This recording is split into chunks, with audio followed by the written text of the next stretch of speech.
Difficulty accessing credit could slow the economic recovery over the next year, hampering businesses' ability to grow. That's one of the findings of a survey of how companies are faring by the management consultancy Newport Consulting. And to tell us more about the survey and the findings, we're joined by the firm's director, John Pope. John, thanks so much for coming in to chat to us. Thanks for the opportunity, Bridie.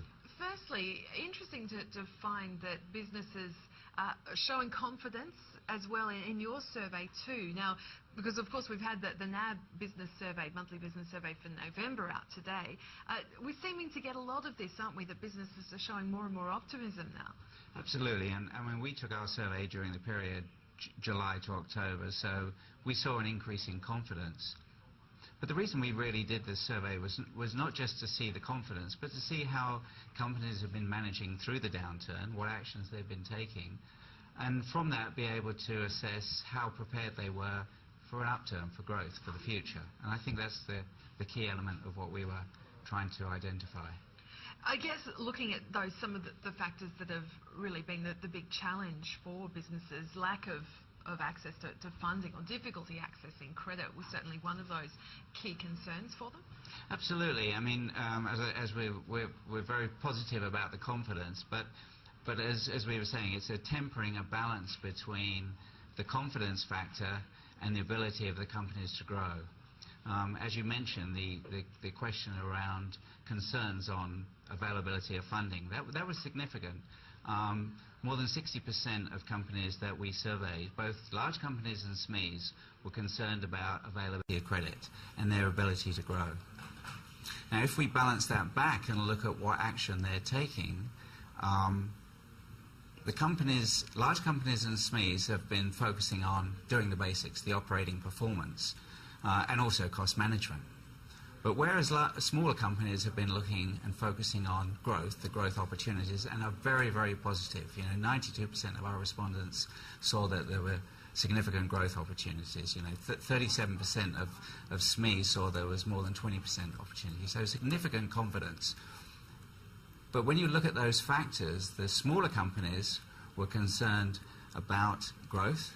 The larger companies were concerned about a possible repeat downturn. In other words, a slowing down, a further round. So if we look at how companies are growing, at the moment they're very much focused on how can we grow within our existing environment? How can we retain customers? How can we increase customer service? How can we increase our sales? But not so much focus on investment, mergers, new products, joint ventures, growth for the future. In fact, a lot of them are deferring capital expenditure. So that brings us back to this question of availability of capital.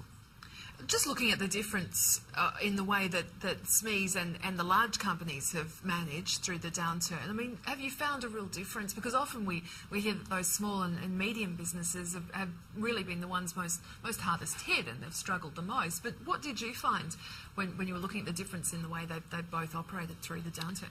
I think one of the big differences is the innovative behaviour from the SMEs.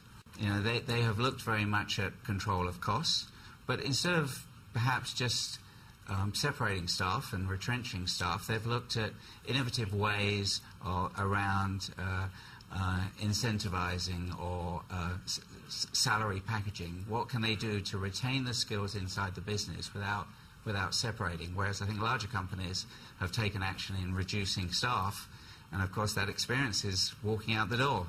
So poses a problem when there is a growth. So I think that nimbleness around the SMEs has given them that ability to act quicker. Plus, I think the other factor is that large companies, of course, are more exposed to the global economy. So they're more exposed to economies outside, whether it be from a sales point of view or raw materials, etc. So a sort of more cautious outlook from the larger companies. Key challenges that were outlined in your survey were operating performance being the major one, cost management and growth strategies. Why is this a risk, I guess, by these being the big challenges and the way that businesses are handling these challenges? One of the questions always to ask companies, are you fully utilising your current resources? If we accept that at the moment they're looking to defer capital expenditure and either cancel it or push it back, the question is how good a job a company is doing at working with their resources currently, whether that be capital resources, human resources, other resources. Are they employing what we would call operational excellence? Are they really driving productivity? Because there's extra margin contribution there.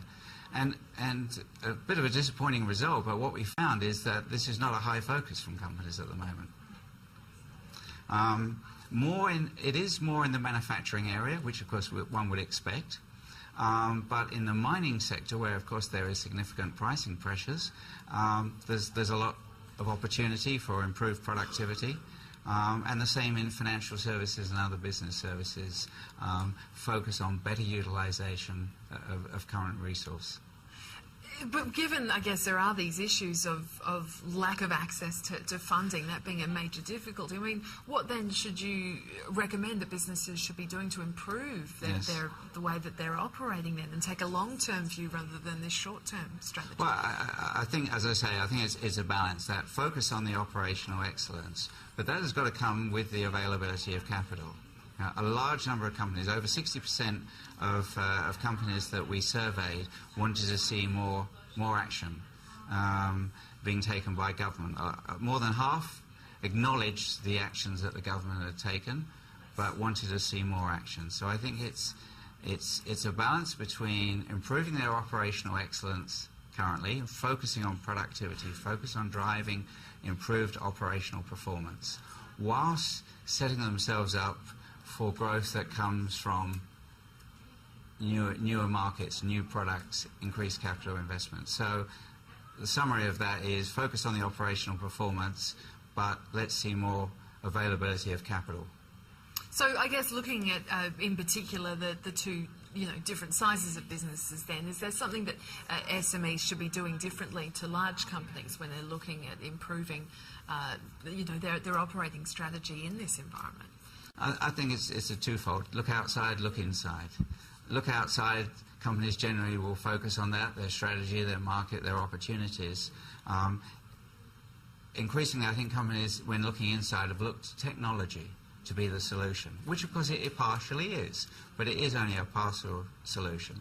So are we working as effectively and efficiently as we can?